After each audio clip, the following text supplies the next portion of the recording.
started, he, just like everybody else, ran to the exits, but then made a split-second decision, turned around, doesn't know why, said it could have been the hand of God, ran to the lobby and saw the shooter. And from his military background, he knew that he had to be within 5 feet of him because the guy had a rifle. And so got right up to him and was hollering at him so loud, he squeezed off 2 more shots. And then he said some other things. Next thing you know, the guy just takes off. Given the fact that the gun also miraculously jammed, between the two things, a lot of lives were saved. Yeah, that is just incredible that the gun jammed at that point in time. 3 people were injured. 1 lady did lose her life. She was 60 years old, Lori Gilbert Kay. And you had said this in the first hour. There's a picture of her. Her husband's a doctor, and he didn't realize that she had been shot. She apparently jumped up to save the life of the rabbi, and she was shot. And her husband came over to give CPR to her and realized it was his wife, and he actually fainted. Wow. And we know the 19-year-old was inspired by the shooting in Pittsburgh and New Zealand, so something's got to stop here. Meanwhile, 5 minutes after the top of the hour, same really statement applies to what's happening at our border, our southern border. They estimate we've already had 450,000 people come across our border this year, and we are far from over. We're not even into May yet. So this is indeed a crisis. As liberal columnists of the New York Times, Thomas Friedman, pointed out, as Cory Booker has pointed out, as Democrats are beginning to see, and even 60 Minutes did a feature last night, there's no doubt about it. You cannot say the president is exaggerating anything. You could say you're late to the party, but so far things have to stop. In fact, the president over the weekend says it's like Disney World, because you just come to our border, you put a foot in, and you get to stay. We feed you, we clothe you, and now about 1,000 a week we're just letting out into the infrastructure, into the interior of our country. Kevin McAleenan, he's the acting Secretary of Homeland Security. He talked about who's making a profit off all these people's strife. If you come now, and if you come as a family or as an unaccompanied child, you will be allowed to stay. You will be released because our court system is so backlogged and our laws prevent effective repatriation, even if there's no right to stay in the U.S. They know if they come, they're going to be let out the back door. That's exactly right. And the smugglers are advertising that directly in their hometowns. And we have heard that they're advertising directly. They're putting the word out on social media and things like that. You know, the way the rules in the United States are right now, this is the time to act. And that's why we're seeing the largest wave of illegals in a decade. Yeah. We're going to be talking to the acting ICE director, Matthew Albence, live at 7:30 Eastern time. Also over the weekend, the Pope sent $500,000 from the Peters Pence Fund to, I think, 17 parishes in Mexico to help with the migrant crisis. Said, you know, the United States is not helping. They're trying to make it as hard as possible to get in. And so the Pope has sent $500,000 to help the migrants as they stay in Mexico. All right, and real quick on that, the President of the United States is going to have Nancy Pelosi and Chuck Schumer in the White House on Tuesday. They want to do infrastructure. The president says, you got to help me out with 3 major laws. We got to flip them, repatriate people as they come through immediately. We'll have the same reaction.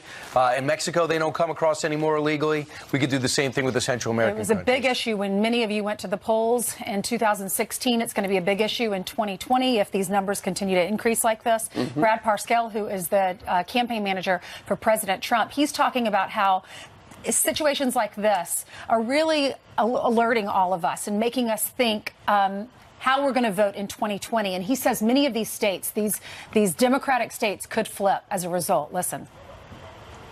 Obviously, we have to go back and win Michigan again, Pennsylvania, Wisconsin. We plan on also being in Minnesota very soon. I think New Mexico is in play in 2020. I think New Hampshire. I think we continue to grow the map. I think Nevada, even Colorado. And so those are states we did not win in 2016 that I think are open for 2020. In every single metric, we're looking at being bigger, better and badder than we were in 2016. But this time, we're not out there trying to prove we can do something. The president has proved he has done it, and now we just have to deliver what he's done. And what he's saying is that those were states that were so close that Trump lost them by just a number of thousands of votes. And so given the good economy and what the president has done over the last, then it will be close to 4 years, he feels that given the data-driven machine that the Trump people have created, which is extraordinary. They could actually win some of those states that they didn't win last time. They have $150 million at this point with 19 months to go. He says 95% of the donations are small donations. They could get up to $1 billion, he believes. He says he's got $40 to $50 million direct contacts with people. He's got their cell phones when they show up at these rallies. But the one thing they're missing is health care. Gallup just did a poll. Overwhelmingly, it's the #1 issue. There is nothing legitimate that the administration could say they've done on health care, and there's nothing the Democrats could say that they've done to fix health care. Well, So the people of the United States are going, well, who's helping me? Well, the president did say that he was going to come up with a better plan after the election. So essentially, they've kicked it over the election. And without a doubt, it's going to be the #1 issue once again. That's how the Democrats won in 2018. But keep in mind, the Democrats won without a plan themselves. All they said was the Republicans are going to destroy your plan. And it worked. You can ask yourself, are you better off now than you were before? Many of you are getting more back in your taxes. You know, tax day was a few weeks ago, and you're getting checks back. So the economy's really great. We saw what happened with the stock market last week. What's going to be the biggest issue? Is it health care or is it the economy for you? Or immigration? Meanwhile, 10 minutes after the hour, Carly Shimkus' big issue is she wants to read the news, and we wouldn't let her. That's right. You are right about that, Brian. And we do begin here with a Fox News alert. A U.S. service member has died in a non-combat incident in northern Syria. The military has not released any additional information. This is at least the 4th American serving in the Middle East to be killed in a non-combat incident in the last 2 weeks alone. Got the beer in hand, trying to go after the baseball. Oh, come on. Interference was not called. The Mets won 5-2. You got to put down the beer. He was Look trying at the to sign. Look at the sign. Budweiser. Product placement. Do you know how much that beer costs that he just spilled? Probably like $40 Exactly. at the ballpark. He doesn't remember. But he was trying to catch. Am I right, Joel? He was trying to catch the ball with his cup. Oh, no. Yeah, that's exactly. And by the way, and it's a technique, and he probably would have finished the beer, and it would have tasted like pine tar, which is probably an improvement sometimes, but because it's half water What do anyway. y'all think about this, though? Is that interference? Are you allowed to do that? Like, he might have caught it. If he had caught the ball, it would have been an out. I think that's Well, he why got they a new refer cap. to him as a knucklehead. We know that for sure. The Mets went on to win, by the way. Nonetheless, they made the highlight reel. Sure did. Thank you very much. Thank you. And Thanks, there went Carly. that $40 beer. Meanwhile, $40? Is it really? probably 12. 2020 Democrat Bernie Sanders wants to let dangerous felons vote from prison. Have you heard this? I think the right to vote is inherent to our democracy. Yes, even for terrible people. Our next guest put together a list of the worst who could end up voting in Colorado. Cory Gardner, the senator. Thank you. Murder. They're going to be punished. But I think the right to vote is inherent to our democracy. Yes, even for terrible people.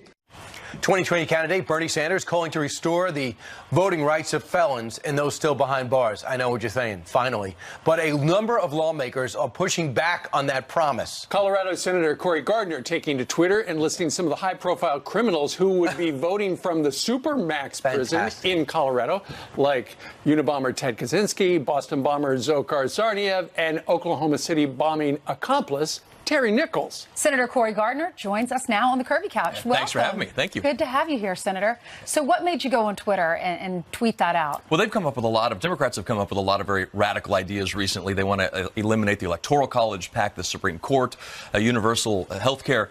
But this prison precinct plan is going a little bit too far. And in Colorado, we have the others weren't. That's even far for their standards. To allow Ted Kaczynski, to allow Terry Nichols. Look, they want to restore voting rights. How about the 160 lives that were lost by Terry Nichols? I'm sure they wish their lives were restored, but we're going to give them the right to vote as felons in behind bars of the most extreme security prison in this country. You look at Bernie Sanders, though, in Vermont and in the state of Maine, it is legal for felons behind bars to vote. Well, they can do what they want, but don't mess with Colorado. We have a system right now that Colorado likes. It's balanced. It's what we have been used to. And I think we all learned that elementary kids or high school kids in our civics class that if you're in prison for a felony, particularly a felony for terrorism or terrorism strike, that you don't vote. Well, the worst of the worst go to one of your prisons, That's right? Exactly that prison right. in Florence. You don't earn there. You don't get there by failing to pay sales taxes on cupcakes or something like that. Yeah, and by the way, here are the worst of the worst, the people that we've covered because of the horrific acts they've done. When you look at what Democrats are running on, 16-year-olds, don't forget, they're going to vote. They're going to get free health care. There's one, Andrew Yang, who's going to give everyone $1,000 just for being alive. So when you see that, is that a gift to your party? Well, I think it makes the American people realize how far they are willing to go, how extreme they are.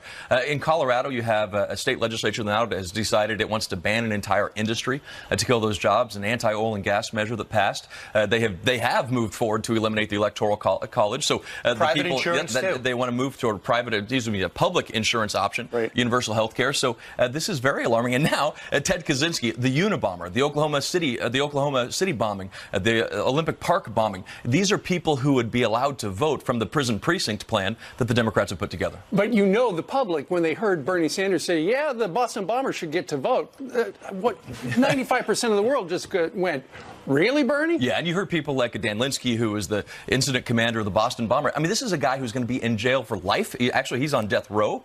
He's not going to be getting out, and yet he's going to be given the right to choose the next president. This is somebody who earned his way into Supermax. There are a lot of people who do like Bernie Sanders, and the crowd went crazy. They all clapped when he said that, even though we don't understand it. But thank you, Senator. Thank you, Senator. Okay, our next guest went viral for his powerful commencement speech honoring his late father, and he joins us live with some new advice for students everywhere. That's coming up next.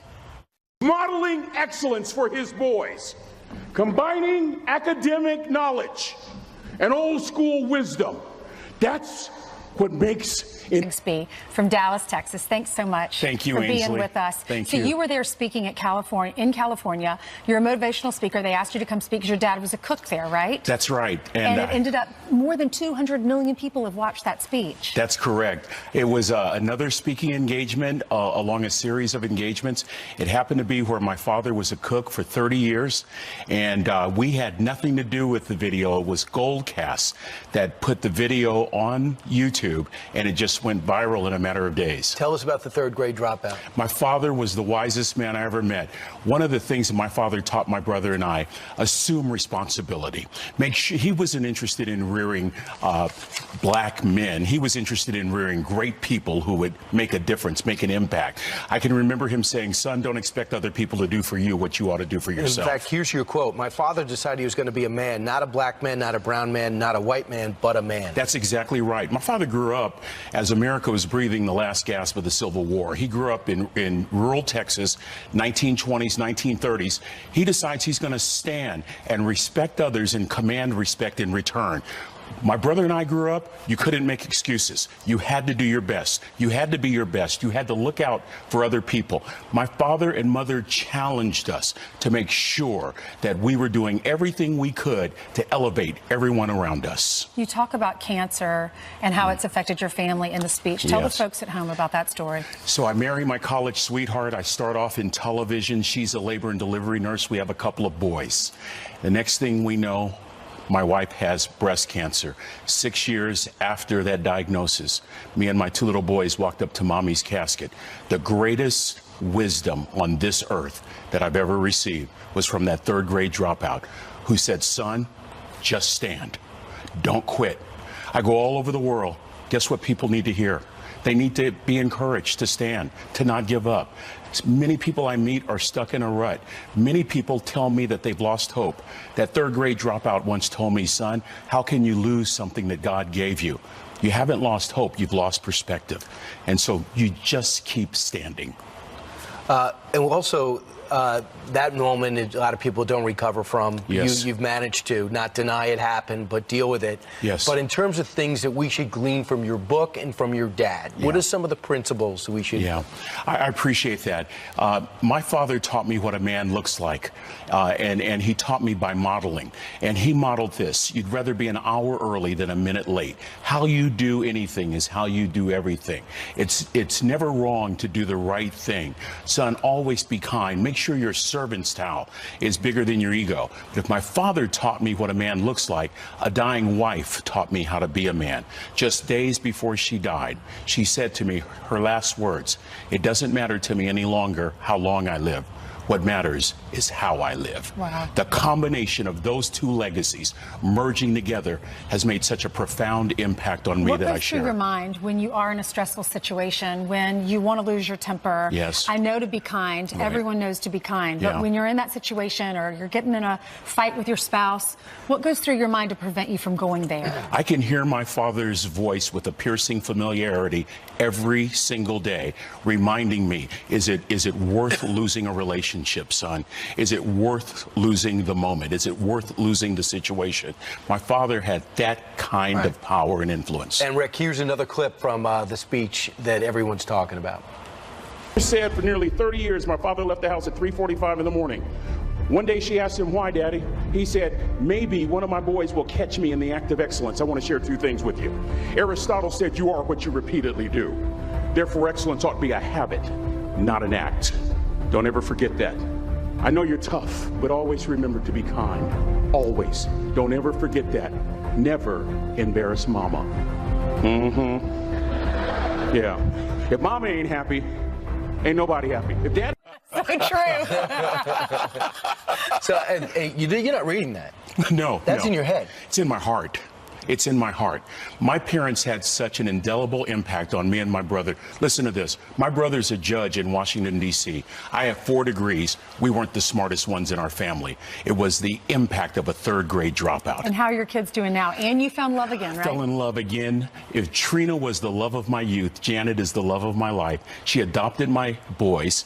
We had more boys. We now have 4 boys from 36 to 18 and grandchildren. And now you're getting a chance to raise boys of your own. And Yeah. impact them with the lessons from a 3rd grade dropout daddy. Dr. Rick Rigsby, thanks so much for coming down, sharing your story. And everyone should go out and pick up that book. Thank you, They can Brian. change your day around, change your life around. And Thank watch you, the Brian. speech. Where do we find the speech for folks at home? You find it on YouTube. Go to rickrigsby.com.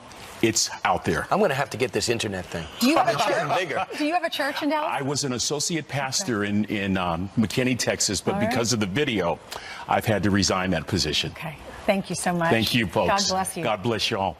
All right, the number's shocking. Nearly 3,000 migrants faked being part of a family to enter. When the shooting started, as soon as the shooting started, everybody got up and raced toward the exits. For a split second, though, he stopped and turned around and ran toward the gunman.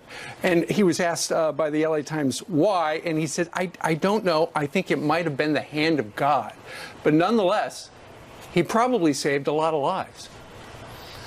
You know, Steve, when I spent my time in federal and local law enforcement, I ran into brave men and women like this who'd made similar type decisions. It led me to the conclusion that the real bravery comes with police officers and our military and our first responders. The day they swear in and they raise their right hand. And you know why, Steve? Because they're agreeing to train to do this. And then when this moment, God forbid, happens and you're in that red zone and this happens to you, you have heroes like these gentlemen who just do it and can't explain why. But I can. I can explain why. Okay. Because they made that decision years ago to be the bravest, the boldest among us and raised their right hand and swore it and trained to do exactly what they did when the horror came their way. Dan, don't you agree that it's up to, for these churches, synagogues, and mosques to be safe? You got to go to these. People like you have to go to these who are going to be going, have to be armed. And maybe you get an organization that breaks down, hey, who's going to the 9 o'clock mass? The former retired cop or the retired detective, retired FBI agent. And you break it up that way. I mean, the churches are made of volunteers. Why can't the security be volunteers? No, Brian, you're doing a real public service by asking this question. I mean that. In my church specifically, they do just that. There are a number of police officers and federal agents, me being one of them. We know exactly who the other people are inside the church. It's not a formal security force by any means. And by the way, it's sad we have to have this conversation. Really, it's awful that in a place of worship where people go to celebrate their love of Jesus Christ or whatever faith you may be, that we have to have this conversation is awful. But may I add one thing here? Churches, from my security background, are uniquely vulnerable. Synagogues, mosques, and elsewhere. Two specific reasons, Brian. Most people come in the back of the church. There's one specific way to get in. You don't come in where the altar is. You come in the back, which means everybody in a panic situation always goes to where they came in. It takes a while to figure out that there's another way out. But secondly, Brian, and this is important, in a place of worship, everybody's attention is in one direction. Up front, where the altar is. That's not the case in a mall or in a deli or anywhere else. So when everybody's attention's up front, it gives someone with malicious intent a unique opportunity to take advantage of that, and it gives them a few seconds to do their nasty, disgusting, horrific deeds. So Maria Bartiromo and 60 Minutes over the weekend were down at our border. Let's talk about some immigration here. And on 60 Minutes, the RGV, the Rio Grande Valley Sector Chief Border Patrol agent, his name is Rudy Karish, had an interesting comment about where their resources are going. They're not able to really do their jobs for this reason. Listen. 40% of my workforce right now is dedicated to the processing, to the care and feeding, to the hospital launch. So that takes that 40% away from their border security mission. But they're making formula. They're bringing juice. Well, there's a pile of diapers right there. Yeah. That's what we have to do.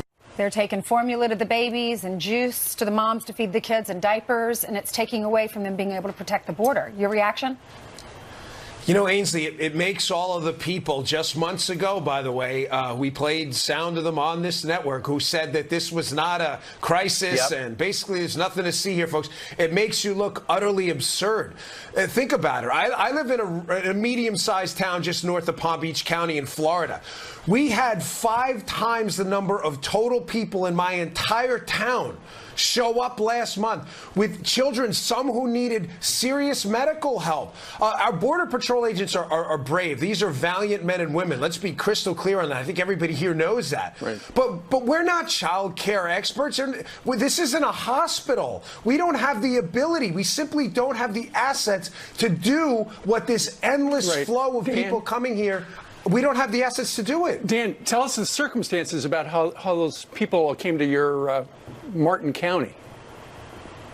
Oh, no, I'm saying we have 23,000 people in Martin County. You had 100,000 people show up at the United States border last month alone. Now, no, I'm not suggesting, I'm sorry, they were put in Martin County alone. But the number is outrageous. This is zero sum, Steve. You cannot possibly have an asset in one place. You can't clone them and put them in another place as well. Dan, here's the amazing thing. There's going to be some type of humanitarian problem in these facilities because they're overrun. Border Patrol aren't healthcare daycare experts, and they're going to immediately get blamed, and they're going to blame the administration. When this administration's had a siren for an emergency, saying there's an emergency there at least for 2 years. My hope is that with people like Thomas Friedman of the New York Times saying we need a wall, that it's a catastrophe at our border, that people understand we got to get together and solve this problem. Jay Johnson sat on our couch and said Republicans helped him when he needed help at the border. Democrats are not helping this president.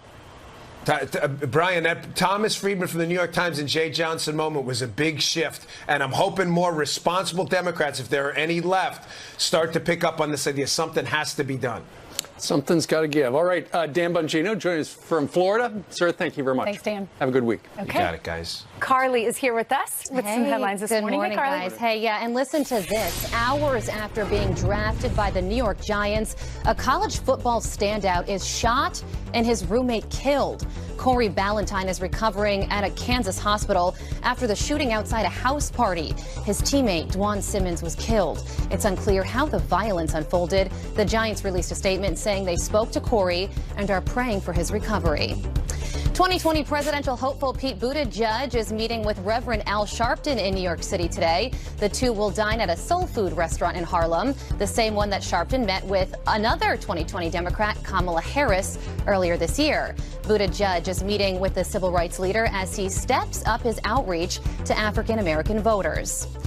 Releasing balloons at celebrations is a tradition that could be floating away. More states are looking to put restrictions on balloon releases, saying they threaten the environment and wildlife. 5 states. I didn't know about the rice thing. Yeah, it explodes. Doesn't it explode birds? Yes. Yeah, Rice in their stomachs. Yeah, they eat rice and the birds explode. Just and like some that, churches won't let you put rose petals down because it ruins the carpet. It's one of the You can't have fun anymore. Another hurdle with marriage. Yep. It's unbelievable. All right, 18 minutes now before the top of the hour. Mark Zuckerberg has a bright new idea, but it has nothing to do with Facebook. Harold, what went into that decision? Well, what goes into the decision is a measure of performance and delivery. And Joe Biden has supported firefighters and our members, their profession, for a 40-year career. He has supported, fair pay, overtime guaranteed pay, protecting our retirement plans, assuring our union and employee rights. Joe Biden is a measure of experience and performance, and we're kind of a pretty interesting group, Brian. We're loyal. And we respect and reward those who stand with us, and in this case, we're standing with Joe Biden. So you represent about 316,000 full-time firefighters across the U.S. You realize, of course, many of those firefighters, some of which I spoke to before this segment, are all in for President Trump. Are you taking their dues and putting it towards Joe Biden? Let me tell you about our union. We have a union that is a perfect reflection of the political landscape in this country. We have Republicans, we have Democrats, we have independents, we have conservatives, we have progressives. Our job as a union is to support the candidate that supports the issues that enhance their careers, their professions, their economic future. That's our role. Right. We don't question their personal views, their views on many of the social issues. That's for them personally. But their union is focused on the candidate that's going to deliver for them across their careers. But you are that's the basis. Right. So yes, I mean I've got members. You're using their on dues. all sides Are you of the using their political dues? aisle, But are you using their role dues for is Joe to Biden? represent all of them as in their professions. Right. So are you using their money to support Joe Biden? We're using the money that those that choose to contribute to our political PAC, we use on their behalf in the political arena. Now, have they those expressed that choose don't to you, make but, those contributions? And I can respect the fact you say you don't want to get involved in politics, but you are, because you're supporting a Democrat as opposed to a Republican, or a Republican as opposed to a Democrat. So you can't pretend that that's in a vacuum, correct? No, it's not in a vacuum, but what we are also focused on is for those in the Democratic Party in our membership to make sure that we are supporting the candidate that is not going to have a party go further to the left and off the left cliff, if you will.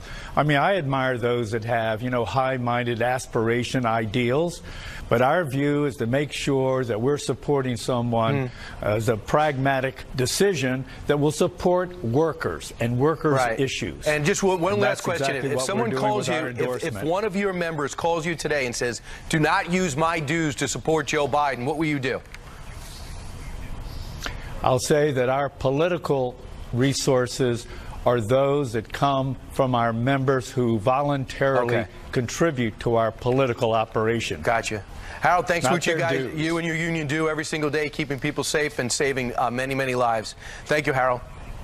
They do an incredible job. Thank you. No argument here. Meanwhile, straight ahead, we built that. This week, we are appreciating American entrepreneurs. Our next guest wanted to change the way people sleep. Highlighting entrepreneurs. And this morning, we're going to introduce you to a true American bootstrap story of success. That's right. She's a Carolina girl. Our next guest wanted to change the way people thought about their sleep and their pillows by creating a beauty sleep company called Discover Night. And since its launch in 2015, the company has over $10 million in sales. Joining us right now is Discover Night's founder and CEO, Callie Simpson. Callie, good morning to you. Hey, Callie. Thank you so much for having me. We were on a flight together one time. That's what I heard. Coming back from the Carolinas. You live in New York. I know what brought you to New York. The lights, the city. It's so fun to be here. Tell us your story.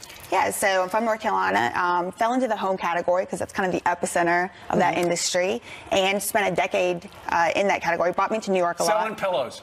Selling pillows, yeah.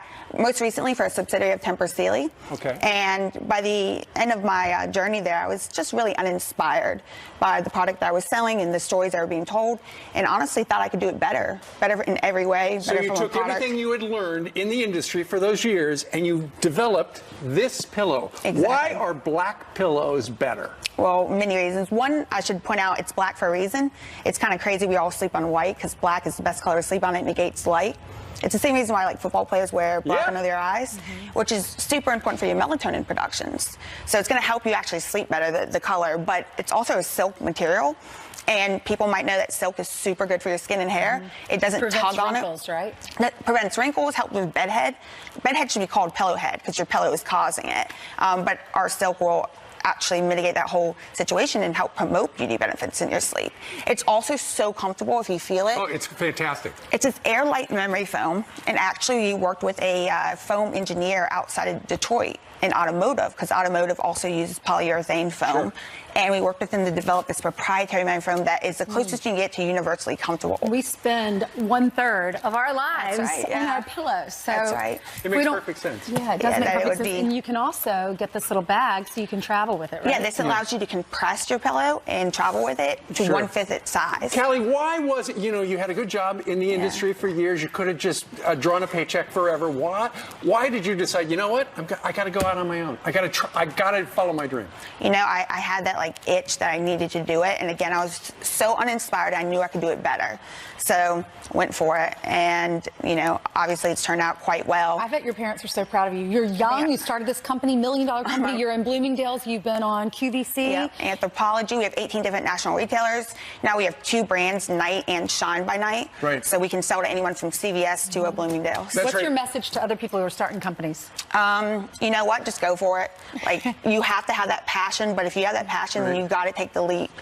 Right. If this looks great to you, you can get a 15% discount on discovernight.com with promo code FoxandFriends15. Use FoxandFriends15 for 15% off. Perfect for Mother's Day, which is coming up. There you go.